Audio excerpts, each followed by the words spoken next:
Hello, everyone. Welcome back to another Geopolitical Futures podcast. I'm your host, Cole. With me again is Jacob. Hello, Jacob. Twice in 1 week, we're trying to give the people what they want. We're doing something anyway. Remember, I don't remember anybody actually demanding this, but I'm fine pretending that they did. Remember, geopoliticalfutures.com. You can go to our website, check us out, subscribe if you want to. You can follow us on social media. We're on Twitter. We're on Facebook. We are on Instagram, probably some others that I'm not hip enough to know. And if you like the podcast, remember, you can always check us out on iTunes. You can rate us and give us a review and point out how bad or stupid or wrong-headed we are about just about anything. And many of you do, I've noticed. So thank you for your participation. Jacob, how are you doing today? I'm doing fine. How are you, Cole? I'm fine. Thank you for asking. I feel like maybe you don't ask me how I am enough. I took a brief break to go Christmas shopping, by which I mean go to Amazon for 5 to 10 minutes, which I don't totally like, if I'm being honest. I think Amazon's kind of gross, but at the same time, I didn't want to go empty-handed to like all my nieces and nephews who range from 2 years old to like 12 years old and say Uncle Cole didn't get you any presents because he has like some small misgivings about labor conditions. That's not really like a good nuanced argument for a 2-year-old. So I decided, just buy some stuff. Yeah, well, that is the insidious inevitability of capitalist power right there. It creates the itch for you to scratch, and then you buy things. I know. Late capitalism, alive and well. Speaking of, this is not speaking of, I just kind of want to move on. Big news today. Remember, we talked about Syria yesterday. That was a bit of a bombshell, and there's a lot of these reports conflicting, some consistent, whatever. But now everybody's reacting to it. And I guess I can surmise that was about the last straw for Defense Secretary Mattis, who has resigned as of about an hour or two ago. Thoughts on that? Yeah, pour one out for Secretary Mattis. There has been some reporting, and I think it was mostly generated by President Trump saying that Mattis was retiring. But I have to say that this is not a retirement. Anybody who is reporting on it, and I won't name outlets, but I saw a number of outlets reporting it that way, is really getting it wrong. This is a resignation. It's a resignation because Secretary Mattis fundamentally disagrees with President Trump's outlook on foreign policy. It's very obvious from the resignation letter that he released after the announcement that that's true. That is not particularly novel. Defense secretaries clash with presidents all the time.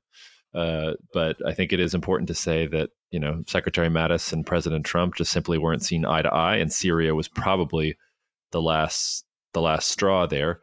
The only other thing I would say is, it's amazing how far we've come. The Trump administration, it's been about 2 or 3 years now. And, there was a time when we were talking about the different factions inside the Trump administration, the internationalist faction versus the more nationalist faction, Mattis and McMaster versus Bannon and some of those others. And now all of them are gone. They're all gone. There is no McMaster. There is no Bannon. There is no Mattis. Well, to correct myself, actually, he announced his resignation. It's effective in February. He didn't actually resign. I want to be clear about that. I kind of screwed up. But either way, lots of turnover there. Well, no, and there's turnover in all U.S. presidential administrations. Like, that is not something particularly novel, and I don't think it should be portrayed as novel, and I don't think that any of the reporting that tries to downplay the disagreements are any more correct than reporting that tries to overhype administrations having these internal disagreements. I will say that Secretary Mattis was a more pragmatic thinker than probably a lot of the others in Trump's foreign policy camp. When before Mattis was Secretary of Defense, is very anti-Iran. Once he came into Secretary of Defense and had the larger portfolio, he actually was someone who didn't want to just pull out of the Iran deal. He recognized that there were other variables. And in general, Mattis is, I don't want to say a classic of American foreign policy, but he is an establishment man, and he wanted establishment politics. And for a president like Donald Trump, who has made his bones on being anti-establishment, it was really only a matter of time before this came to a head. And we'll see who Trump fills the position with. But I think in simple terms, you can expect a little more volatility in U.S. foreign policy now that Mattis is gone, because Mattis was one of those institutional stumbling blocks to Trump just doing whatever Trump wanted to do. Well, and you're already hearing early rumors about potential withdrawals from Afghanistan, and it's going to be interesting. I don't want to go too far down that road because listeners who listen to our first part of this particular podcast know that this is our forecast preview. So we kind of want to lay out the year in 2019. We're publishing the big old document on it next week. On part one, we kind of introduced it. We kind of oriented our readers and listeners to it, and we went through the first half, which kind of dealt with global international political economy, and then sort of great power competition in some of these places that you sometimes don't ordinarily see it. Now we're going to move on to our next two sections. The first of which is kind of discusses the European Union, and the second one kind of more broadly talks about the Middle East. Now, for the first one, remember, we decided this year not to go region by region or country by country. We wanted to kind of thread these stories thematically this year. So without further ado, let's talk about Europe, and in a section we're calling European disunion, right? We're not going to talk about Macedonia or Malta or Portugal. They're all good countries and there's lots to say, but those are not going to be the determining factors of what happens in Europe this year. We're just going to talk about sort of those common themes. So I guess with that in mind, Jacob, do you want to kick us off here and talk about the battlegrounds that are going to take place in Europe and those fights and how they're going to shape sort of the broader landscape this next year? The European Union forecast, and I love the title of the section, European Disunion, is probably one of the ideas that GPF is most associated with because it has been sounding this bell for a long time.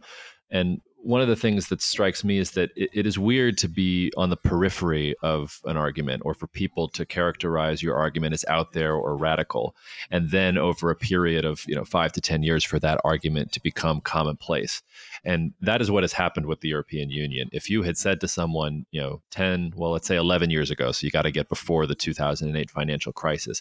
If you had said to someone, the European Union cannot survive in its current form, you would have been treated as a blasphemous heretic. You would have been laughed out of the room, and you would have been, not only would you have been laughed out of the room, you would have been treated as dangerous. You were talking about a world and an ideology that had long since gone. And now I think it's fairly commonplace to say, yes, the European Union cannot survive in its current form. The real discussion now is, does it unravel completely, or is there an ability to reform it, to make it more responsive, more in the interest of its various member states?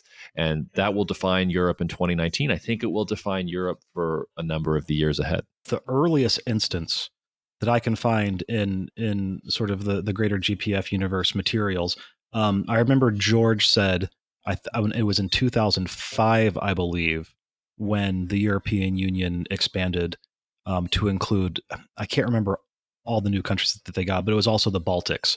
And George was like, it's done. It's over. That's as early as 2005. He might have said it sooner. So that's, 14 years ago. It's a long time.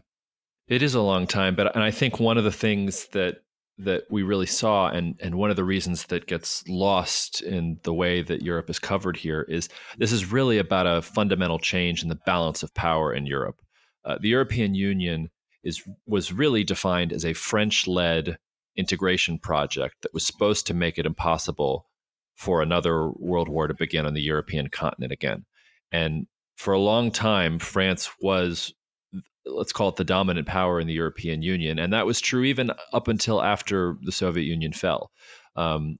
Germany, actually, West Germany at the time, was very nervous about integrating East Germany. They thought it was going to cost so much money and that it was going to take forever to do. And I won't say that East Germany is completely integrated, but Germany was able to recover from that far faster than anyone expected, to the point now that Germany is the center of power in the European Union. It is the strongest economically, and in the European Union, economics is what matters the most. It doesn't matter that the French have a large military and an aircraft carrier and these other things. What matters is that as the German economy goes, so goes the European Union, and that is very uncomfortable for France. So you have this imbalance where France has basically woken up and is trying. They are the ones pushing reform strongest because the strategic basis for the European Union has lost some of its weight. And then you have Germany, which is basically trying to hold on to the European Union for dear life because the European Union is set up for Germany to sell its goods abroad because its domestic base can't consume the goods that Germany produces itself. And then all along the periphery, you have countries that benefited for a long time from the European Union, but not everything is always trending in a positive direction. And the European Union has shown itself to be particularly unresilient when it faces challenges. Yeah, it's so interesting. I think we tend to forget, or we don't tend to forget. It's just kind of a foregone thing now that Germany was able to accomplish through the European Union what it was never able to accomplish in the world wars, which is like, it's interesting. Like, it's really interesting that it took so long, but here we are. Yeah, I also think it's an important case to remember when you're thinking about, say, North and South Korea or other divided states when they're thinking about union. Like Germany is a very good example of how quickly those things can change and how quickly things can be integrated. But another point I just want to make here is that, again, I think the media treats Europe in a very narrow black and white kind of sense, right? There are Europeanists and there are nationalists. There are right winger, crazy populists, and there are the heroes who want to try and save the European Union. And almost any article you read kind of fits into this. One of the best examples of this is Poland, which has really become a center of gravity, especially in Eastern Europe, because of its alliance with the United States, because of how it's become a part of the German supply chain, because of its political influence, which is growing in the region. Now, in Western press, in English press, probably the only article you read about Poland is about these judges, yeah, right? Like the new Polish government is kind of right wing and nationalist and populist. They tried to pack the court. The European Union didn't like it. They have forced the government since to withdraw. And basically everything is framed in Western media through, oh, Poland is Eurosceptic and it is doing these things to break rule of law, etc. Or you have, somebody in Poland who doesn't want to do that, they're pro-EU. And I just want to use Poland as an example here because Poland, like all European countries, is an immensely complicated country. And there are pro-EU people in Poland and there are anti-EU people in Poland, and that means a bunch of different things. Poland is actually an incredibly divided society. They have elections coming up next year, and there's no telling how elections are going to perform. And you could have a complete change in government and a complete change in policy if a more pro-EU government comes into power. And that is not at all a foregone conclusion, especially if you look at the most recent regional elections. So one thing I think that our forecast does really well, and which our analysis of Europe in general does, is it does not treat these things all as binaries. It doesn't say there is EU and there is no EU. It says, look, all of these countries, all 28 of them, or soon to be 27 of them, all have different interests, and they all interact with the European Union in different ways. And the moment you start just putting it into these stark black and white terms, you really begin to lose the sense of what's happening in Europe and what direction it can go in the future. Yeah, and I think you allude to it in your response just then. But I mean, if you want another example of just like how muddy these waters can get, look no further than the UK, and Brexit is in high gear right now. Theresa May has submitted her Brexit deal. Didn't go over too well. Some people really like it, but it's a bit of an impossible situation. That's going to be one of our big flashpoints this year. Do you want to unpack that for our listeners a little bit? I've run the full gamut of Brexit. Shortly after the Brexit vote, I actually wrote a piece saying I don't think Brexit matters that much, and I got a lot of heat for that. And for a while, I thought rightfully so that I got some heat for that.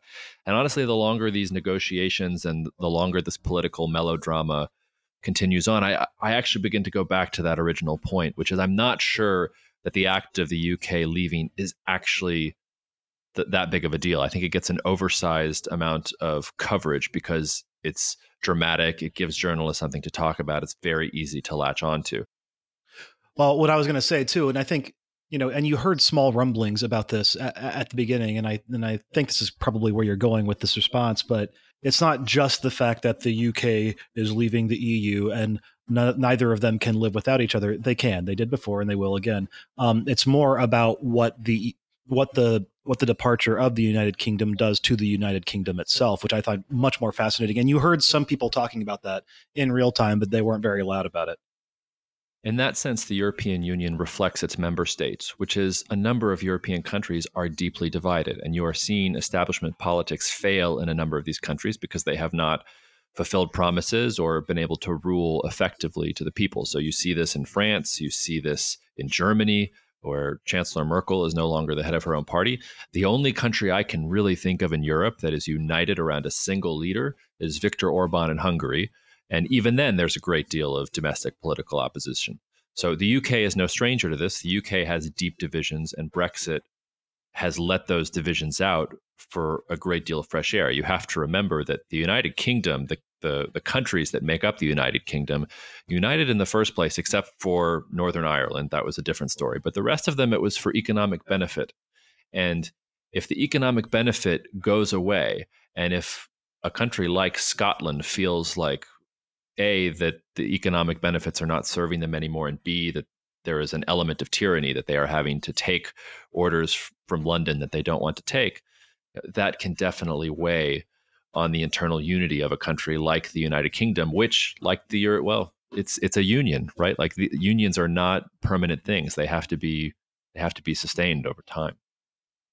What about Italy? Yesterday or the day before, I think, Italy and the EU finally reached a budget agreement, and it had been kind of long in the making. The ruling coalition, the ones that fared best in the elections, really ran on like a pretty like stringently anti-EU platform. It was bristly. Like there was a lot of shade thrown. But then you slowly saw them sort of walk that back, and they're making more compromises than they actually said they would.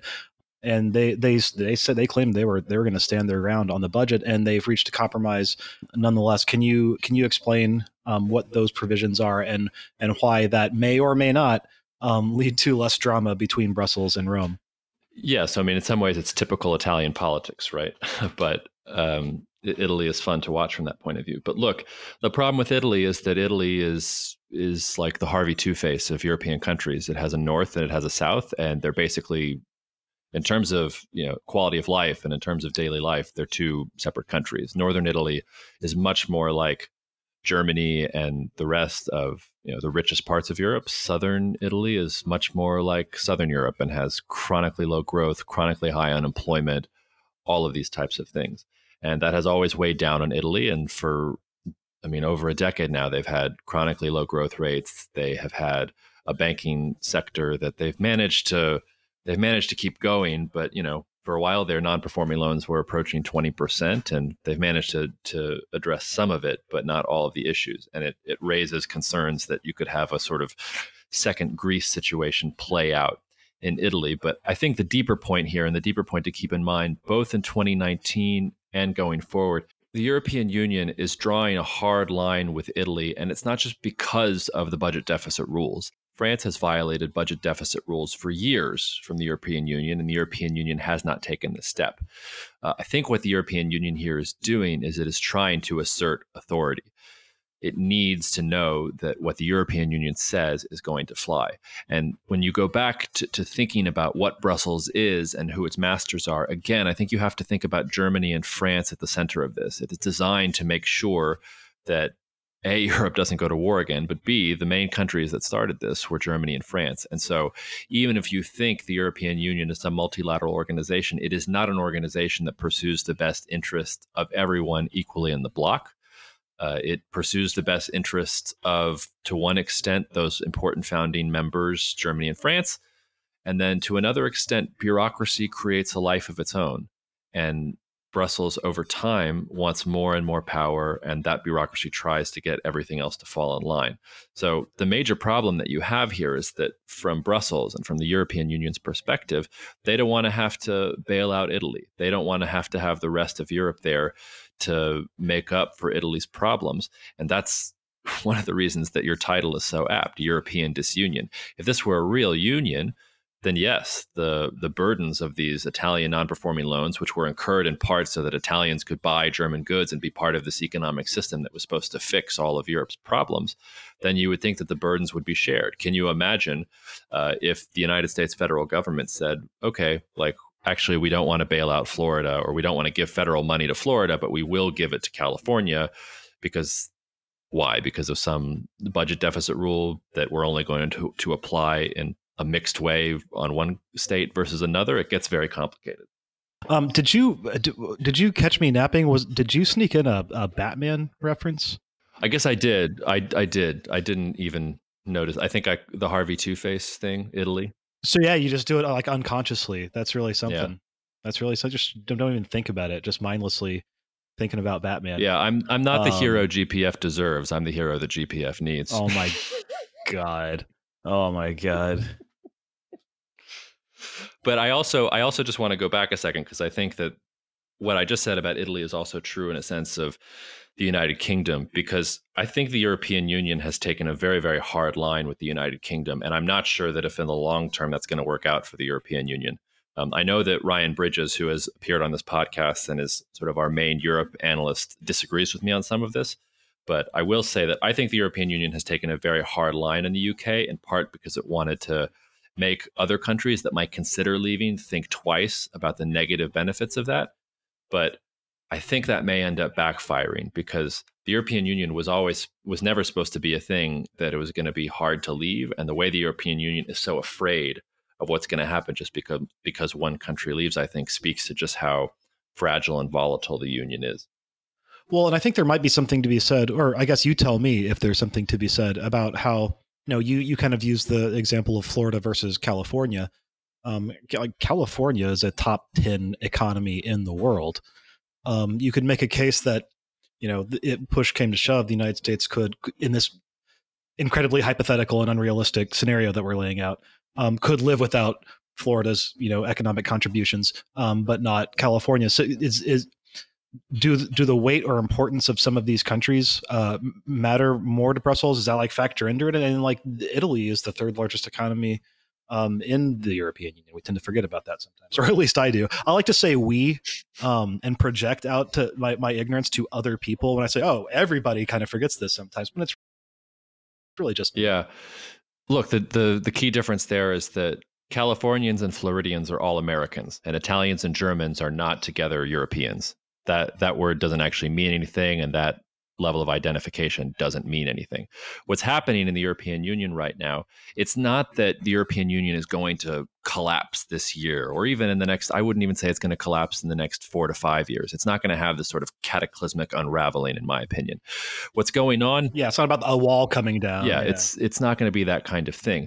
What's happening is that the original idea is not serving all of the different member states. And what you have here is that everything is up for grabs and everyone is trying to make the European Union better for the member states that are around. That's why you have Germany has one view of reform. France has one view of reform. Italy has one view of its relationship with the European Union. Eastern European countries also have one view, and that tends to focus more on migration, but there are also economic issues there too. I don't think we're at the point where for any of these countries, it makes sense for them to pull out of the EU or it makes sense for the EU to force them out. I think that would be a negative thing for all of them, even with all the Euroscepticism.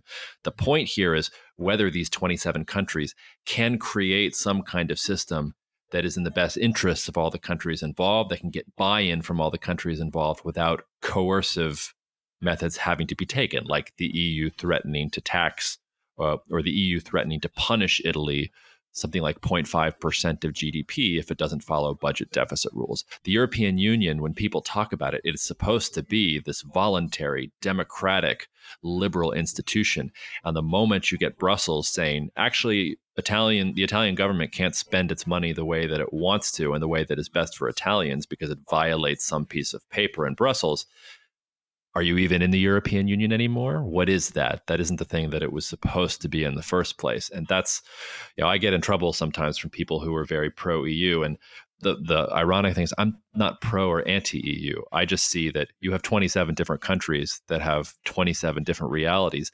And it's immensely difficult for Brussels with its sort of half federalized system, half monetary union to act in a way that is best for all of the countries involved, unlike the United States, where no, there's a system and there are states and states have certain, states have budgets and they have certain rights and certain things that are reserved to the states, but the federal government is there. If the federal government says something, it's going to be done and it's going to be applied equally. It's not going to be this kind of give and take that we see in Europe. Yeah, I think we should move on a little bit, but like on a final note, it's kind of interesting you allude to it, how when you study this sort of thing, the good thing and the bad thing about it is that it's the European Union, it's Europe, it's old, and these things move slow. So on the one hand, it's not in any hurry to break up, as you said, but on the other hand, it's not in any hurry to break up. So these things just take a lot of time. I want to move on to make sure we have time for our last section. It's sort of our stand-in for a Middle East regional section. It's not a regional section, but it closely approximates one, and we're calling it Iran's enemies strike back. It's a really interesting story, I think, and it progresses very very nicely. I won't get too into that. I'll kind of let you do most of the explaining, Jacob. But the very very short Cliff's Notes version is you had the Islamic State, you hemmed them in, and that brought that along with the Syrian civil war that was taking place at the same time just drew everybody in. So this was never a Syrian conflict. You have Russia and Turkey and the United States. France is still in Syria. There's all these different players are in there now. Same as it ever was, basically, in the Middle East. So you can't. It doesn't really do any good to talk about any of these individual countries. You need to talk about what all these countries are doing, how they are aligning and disaligning in some ways to kind of achieve their objectives. So, I guess Jacob, if you want to, I guess start with the decline, the rise and fall of the Islamic State, and tell our listeners sort of where Iran fits into that now and how that story kind of unfolds from here. I think there are 2 points to keep in mind here. The first is that the Middle East has really just been the epicenter for Islam's much larger, much more complicated clash with modernity. The Middle East, and we can extend the Middle East, its borders maybe a little further than most normally would, to Afghanistan and Pakistan get wrapped into this as well. But the Middle East has really been the epicenter where Islamic fundamentalism, jihadism, Wahhabism, all these different Islamic isms have grown. And Islam has had a major effect on the region, particularly on the Arab states in the region, because there's been a lot of regime change, there has been civil war, a lot of the Arab states have been weakened. And the Islamic State was just one manifestation of that, and one that was frightening enough to global powers like the United States, like Russia, that it necessitated an intervention. The group that US President Barack Obama called a JV team looked for a second like it might be able to build a 21st century caliphate with everything that would mean. And it's very rare in history that sort of the Arabs all get together united under the banner of Islam and try and take over the world. But it did happen at one point in time. It's not something that you can dismiss wholly. But when you had this counter reaction to the Islamic State, another strange thing happened, which is that Iran emerged as a potential regional power. Now, that's not so crazy because there have been times in history where Persia emerged not just as a regional power, but as a global power. Persian Empire was one of the ancient world's largest and richest, and in some ways most, I would say, advanced empires that the world ever saw. There has to be a very, very specific set of circumstances, though, for Persia to emerge as a major force. Persia is hemmed in. But first of all, Persia is basically a collection of mountains, right? And it's hemmed in by this geography that makes it very hard for it to project force over distance. So for a power in Persia to project power into the Middle East and all the way to the Mediterranean and become a globally significant power and not just sort of a regional influencer, you have to have tremendous weakness on the borders of what is today present Iran. And that's exactly what you had last year. And even though you had Iran struggling with a lot of domestic difficulties at home that were caused in part by, longstanding US economic warfare against this particular Iranian regime, you saw that Iran basically looked like it was close to connecting a string of allies to get it all the way to the Mediterranean. That changes things quite a bit. It changes the balance of power in the Middle East. That changes perhaps the relationship that foreign countries have with the world's biggest oil exporters, being between Iran, Iraq, and Saudi Arabia. You're talking about incredibly important sources of energy. Less so these days for the United States, much more so for the Asian powers like Japan and China. As you say, what we expect going forward in 2019 is there will be a concerted effort by a number of powers to try and block Iran, to try and roll back the power that Iran has been able to amass for itself. And there will be powers that are going to try to support Iran because for whatever reason, it's important for them to have a bulwark to countries like Saudi Arabia or Israel or Turkey in the region. So that is why this is sort of, it's both a regional forecast, but it's much more of a global one, because the Middle East, by virtue of where it is, connected between a bunch of different regions on the sea lanes that it is, and also with such a powerful control over oil markets and the price of oil in general, sort of bleeds out into everything, and everyone has to get involved. Yeah, and it's a place where, like we said, foreign powers have always had a presence, but I don't want to discount the fact that there are a lot of regional powers or minor powers or whatever you want to call them. They've got some agency and they're doing things too, right?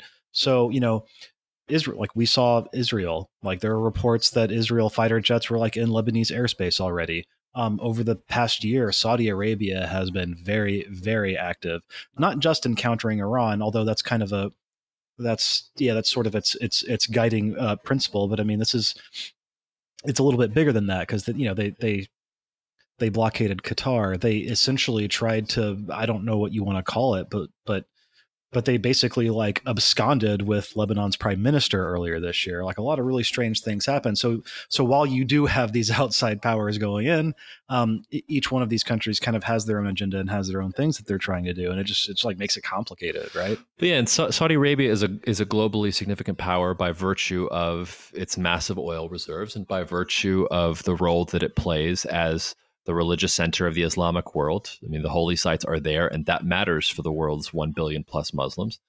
And, Saudi Arabia is really the last major Arab power standing right now. And if Saudi Arabia did not have as much money in the bank as it does, Saudi Arabia might have already gone the way of a country like Egypt or of a country like Libya. And part of what you say is true. Saudi Arabia looks at the landscape, and though it has some things going for it, has a lot of things not going for it, especially, and this is one of the concerning things, is that, those oil producing regions in eastern Saudi Arabia, there's a lot of Shiites that live there. And the Saudi regime is not Shiite. And when you start thinking about how borders are being redrawn basically every day in the Middle East to get away from the way they were drawn, sort of colonially imposed upon them, and now are beginning to reflect either circumstances on the ground or that fighting is beginning to create new circumstances on the ground, that makes you pretty nervous about a country like Saudi Arabia, and that in turn has effects on global oil production and price of oil and foreign involvement in the region. Well, and other conflicts that are concurrently happening, such as the war in Yemen, which they had a last I read, they had a ceasefire in Hodeidah that lasted all of like 1 second, and fighting just kind of continued. I haven't really followed it up in the past day or two. Yeah, where does Turkey fit in all of this? Turkey's the natural benefactor of all the dynamics that are imposing themselves on the Middle East. So we talked about this in yesterday's podcast about how U.S. foreign policy tends to be reactive. It doesn't really think in long terms, and the Middle East is the perfect test case for this. And the United States didn't see the Islamic State for what it was. When the Islamic State arose, it immediately made some partnerships with Syrian Kurds and Iranian Shiite militias to fight back, even Russia, to fight back against the Islamic State. Now it has Iran ascendant, so it wants to push back against Iran. And it's ironic. The United States has been trying to rebuild a balance of power in the region since the United States itself broke the balance of power when it invaded Iraq. And the issue here is that the United States has identified Iran as a threat, and you can't dismiss the fact that Iran has become much more powerful in the last, let's call it 12 to 18 months. The problem is, I think the United States has assembled such a strong coalition against Iran that it is basically doing Turkey's work for it, because Turkey, by virtue of where it is and by virtue of its historical position, is a natural leader of the region, and Iran is its natural competitor. And if all of these other different countries are going to push back against Iran, that means that Turkey has a much easier time pursuing its foreign policy ends. It also means that Turkey can focus on other issues. So if Saudi Arabia and Israel and the Gulf, most of the Gulf states and the United States are all focusing on Iran, Turkey doesn't have to worry about Iran. Turkey can deal pragmatically with Iran and continue to buy Iranian gas and point out all the hypocrisies of Saudi Arabia and begin to try and make a play as a leader of the Sunni Islamic world, which is something that Turkey has been doing for a long time. So, look, Turkey, I don't think wanted to be involved in Syria particularly very much, but it doesn't really matter what you want. Turkey is being drawn in to northern Syria, and it is now trying to figure out how it relates to a country like Iran, Saudi Arabia, but also these foreign powers, the United States, Russia, European powers that are involved in the region. And over time, as this evolves over the course of the year, I think just by virtue of the different forces that are interacting on the region, Turkey will emerge more powerful, not necessarily because Turkey is going to become so much stronger than it was on January 1st, but because Turkey's potential rivals are going to weaken. Well, and I think you could argue too that it's finding certain accommodations with countries like the United States. So if this withdrawal is for real, and it does happen, as they say it is, we talked about this yesterday, but that's, if you're Turkey, you kind of read that as you can do carte blanche, or excuse me, you have carte blanche to kind of do whatever you want to do, in the north and in the northeast, because the United States was basically the only thing standing in the way of Turkey and the Kurds. Um, and if the U.S. isn't there, that's a fight waiting, and that's potential ground that they can take. I mean, I don't know what's going to happen, but it's possibilities there. Yeah, so I think the deeper point to make there is that yes, Turkey has problems with some Kurds on its borders, but that's sort of the most minor problem that Turkey is facing and the most minor thing on the board in front of it. What you have here is that for really, I'm trying to think the last time there was a major Mediterranean power that globally affected the world, and I'm having trouble coming up with one. I mean, the British dominated, and the Dutch and the French. I mean, it's been a long time since the Ottoman Empire was relevant and was playing on the global stage. And the thing that makes Turkey True. interesting is that Turkey is the epitome of why there's no such thing as a regional forecast, because Turkey is European, Middle Eastern, interacts with Russia, interacts with North Africa. It is at the epicenter of all these things. And for the first time since before World War One, you have a strong Turkey, a confidently led Turkey, a Turkey that is beginning to face some of its internal demons, and that sometimes reflects in political volatility, but I think over time will resolve itself. And that's going to affect everything else around it. So that affects the Middle East, and it will be particularly obvious in the Middle East this year because of what's going on in Iran. That also will reflect itself in Southern Europe. It will reflect itself in the Black Sea. It will reflect itself in Northern Africa. It will reflect itself in the relationships and military bases that Turkey is building in the Gulf states as well. The last thing, just to point out, following on what you said, Cole, is nothing in this region is permanent. And that's true in general in geopolitics, but don't think for a minute that any rapprochement that happens here is permanent. I like thinking about the Middle East because there is less there is less of a pretense about countries doing things for moral or ideological reasons. Everything is very transactional, pragmatic. What have you done for me lately? And that's really what defines it. And in some ways, for some people, I think that makes it confusing to understand. But if you can put aside the categories that you're taught to think in terms of how politics works, and you just look at, okay, well, this is what this country wants and this is what this country needs, and you look at how those things interact, it's actually kind of easy to predict going forward. And I think it's one of the reasons we have done such a good job of predicting what was going to happen with Iran, with the Islamic State, and with Turkey, not just in the past year, but since we started. Okay, so I have another question, and I didn't feed this to you ahead of time because I kind of wanted your honest take on this. Do you think? Well, okay, let me start by saying I actually think this is a really, really good forecast. I think from our conversations that I'm not a big fan of some of our past forecasts, which is not to say that they weren't, qualitatively good or anything like that. It's just more that I found them to be giant, lumbering, stodgy, kind of boring reads, as sometimes they need to be because you're talking in the singular, future tense. You're talking about what will happen here, and then you go to Germany, what will happen here, and then here in Argentina, this will happen here, and it just got really, really repetitive, and it wasn't particularly fun to work on. I think this one's a really good one. The veracity of the forecasts I leave to you and yours. But I think as a polished, final output, I think it's really, really good, and it achieves a lot of things that we never have been able to achieve before. Having said all that, is there anything in the forecast that you feel was left out? Is there something that maybe on second pass, on second thought? I mean, the train has sailed at this point, but is there anything that you think that might have made it, that shouldn't have, or that should have but didn't? Or are there any honorable mentions that were kind of like these bubble teams that might have made it but didn't quite make it? Or are you just saying perfect, go? Well, nothing's perfect, and I think your question it's really a matter of degree, right? Like this forecast is really supposed to focus in on the most important things happening in the world. It does not try and forecast everything that happens in the world, right? So I think part of the reason that maybe we've had trouble in the past is because we never really clearly defined, are we forecasting everything or are we just forecasting the most important things? Or did we seem negligent in not stating the obvious, which I sometimes had a problem with too.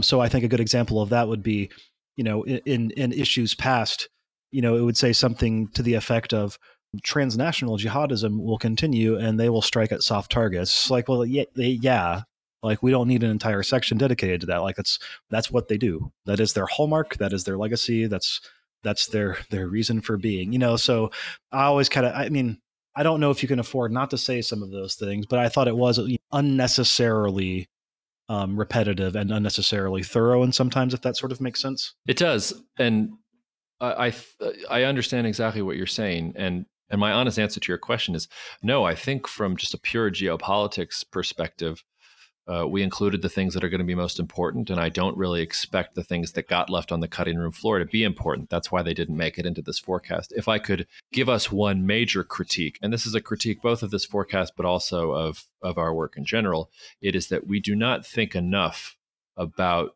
the role of technology and the relationship between technology and science and geopolitics. And in part, we don't do that because it's very difficult to do so, and in part because technology is almost a separate thing, right? Like this is a geopolitical forecast. And as a geopolitical forecast, I'm very happy with it. And I think that it's very good. I will say that going forward, I think that one of the things that we need to improve on is we need to understand a lot better how the relationship between geopolitics and technology works, because I don't think you can predict technological advances per se. But if you look at how technology emerges, usually technology emerges out of needs, right? Like different countries need certain things or pursue different things. And out of that comes a range of technological or scientific developments. So the best example of this is nuclear weapons. Nuclear weapons emerge because scientists were looking for a continuous source of power that would obviate the need for things like coal, oil, et cetera, right? My question here has always been, if you were looking at what was going on in the science world and you were looking at what was going on in the world, could you have foreseen that the technology and the science that was being produced to attack these questions about energy in the context of a world that was fast approaching a major conflict, that was going to lead to the development of a weapon that was going to change war and relationships between countries forever? Those are the types of questions I think that we don't engage with in this forecast, and that I hope that over time, as GPF grows and as more of our listeners here listening decide that they want to subscribe to us, that we can spend some time really thinking about that relationship, because it's a tough one to nail down. But I think if you can begin to nail down that relationship, it would be a very powerful tool. Yeah, you took that in a much different direction than I was thinking when we were talking about the old trope about necessity breeding innovation. You were thinking of nuclear weapons, and as well you should. I was sort of thinking about how like just like these old graying nations with just like huge populations of like geriatrics and no skilled workers, or just have all these like robots to take care of their daily needs. Like there's like hologram nurses and like somewhere in Japan right now. So that's like what I was thinking, because I'm kind of basic, and you're not. No, you actually, A lot of automation no, out I there. think actually I tend to think more historically, and you tend to think more in terms of the present. I think the issue that you raised there is supremely important, and that's the question of, I mean, it's robotics is part of it, but what you're really talking about there is artificial intelligence. And artificial Yeah. intelligence has not gotten to the point yet. It is not advanced enough yet to where it is affecting relationships between nations. But we're not so far away now. We are not so far away from military weapons that can be programmed as smart weapons that have to make decisions on their own. And I think you're beginning to see one of the things that scientists and technologists, one of the things that they're thinking about right now is, how does artificial intelligence work in the context of the 21st century and the context of 21st century war? And I don't think we're going to see a huge quantum leap in that. Forgive the use of the word quantum there. I don't think we're going to see a huge leap of that in 2019. I'm not sure that you can even deal with technology on the sort of annual basis. I'm not sure that it's quite that neatly demarcated. But I think one of the things that you're seeing is, basically the way that countries fought wars before is obsolete, and it's not clear how countries are going to fight wars in the future. And I think a lot of the conversations and research developments that are happening around things like artificial intelligence, like hypersonic weapons, all of these things affect the capabilities of countries to engage in the type of conflicts that we are supposed to be predicting as a result of geopolitics, right? So all of these things, this goes back to what we were saying at the beginning. You can't have a regional forecast because everything in the world is connected. Technology is part of that. Technology and science don't exist in a silo. They absolutely interact, and I would argue are defined by these developments in the world. And if there's one thing I could say that we need to spend more time on, and I think we will in the coming years, it's defining better what that relationship is and how that feedback loop works in on itself. Okay, well, Cole, before we wrap up, I want to turn it around on you and I want to ask you the same question you asked me in a sense, because we both are on the same team at GPF, but I focus more on the analysis. You're more on the editorial side. So from where you sit and your vantage point, do you think there's anything that we missed in this forecast, or anything that you think should have been included that us analysts should be paying more attention to next time? Oh man, the worm has turned. I am not used to being asked questions on this podcast. Um, I don't know if I necessarily think that. I think we were sufficiently. This is a kind of a strange turn of phrase, but sufficiently broad, right? You need to be kind of high level for some of these things, and you don't want to get down into the weeds, and we don't need to get into protest culture in Hungary to understand, the broader dynamics at play in the European Union, right? So no love lost there. Um, so no, I can't think of a single thing that we lacked. At least not off the top of my head. I think there are some things that I always struggle with including, and some of them are always sort of evergreen stuff. And it's on a much more serious note than I was joking about, like Japanese robots earlier. But like demography is so important, and we certainly pay it a lot of attention here. We don't often publish on it, but it informs all of our analyses in some other ways, many of them unseen. So I don't really know. Like, is there room in the forecast at some point in time? I don't want to say for like cold hard data, because that's not what a forecast or analysis is. But sort of here's the state of play. Here are sort of like here are these basic elements that we are looking at, and here are how like say demographic trends are different, this year versus last year. But then that there's not a lot of movement year on year on those, so I don't necessarily see the point in that. I'm kind of rambling at this point, but there are some unspoken things that we don't always publish on that I think are kind of cool. But then I guess we don't publish on them for a reason, which is why you and I decide that we don't publish on them. Does that kind of make sense? That's not a great example, I think, but sort of these things that it's kind of like we were talking about with the European Union. It's like sometimes it's very hard to write something new and novel on these trends that, in geopolitical terms, are very slow moving. Demography is one of them. European Union is another one of them.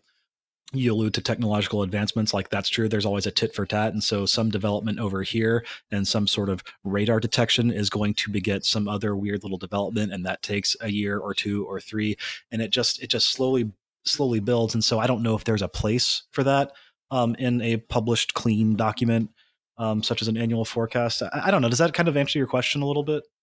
It does. And I think it reflects this. I mean, I think demography is actually a perfect example because demographic trends change very slowly over time. And publications today, especially in the 21st century news cycle, don't have time, forgive the pun, for letting those things develop, because you always need another piece, or you always need another piece of content. You always need another podcast or another article, all these other things. And the thing about geopolitics is that sometimes things aren't happening, and we can't just go silent with our readers. But at the same time, if I wrote about Polish demographics every month for a year, I wouldn't have anything to say, because I can't say, well, in this month, this many babies were had, and this many people died, and this, that, and, it doesn't actually work. I work here. And I would not read that. It's just because it is boring to some degree too. Like I get that, and it needs to be interesting and compelling. So It's hard to find that balance sometimes. I mean, that's like we deal with that almost every single day, to be honest.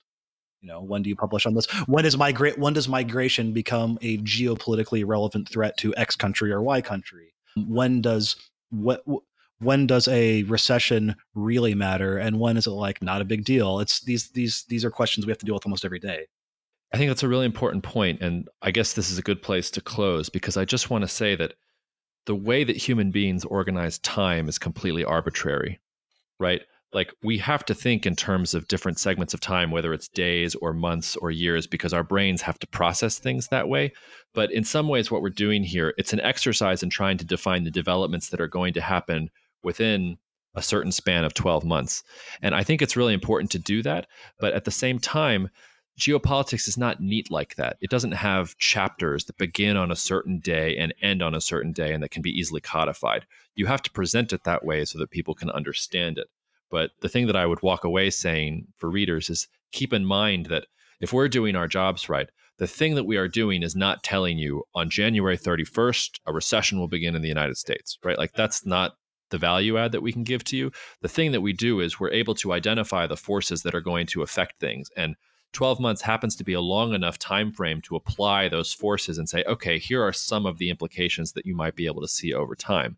And if I can give the subscription a shameless plug, the articles that we write, all of them are about trying to identify those forces at particular moments in time. It's one long story that is unfolding.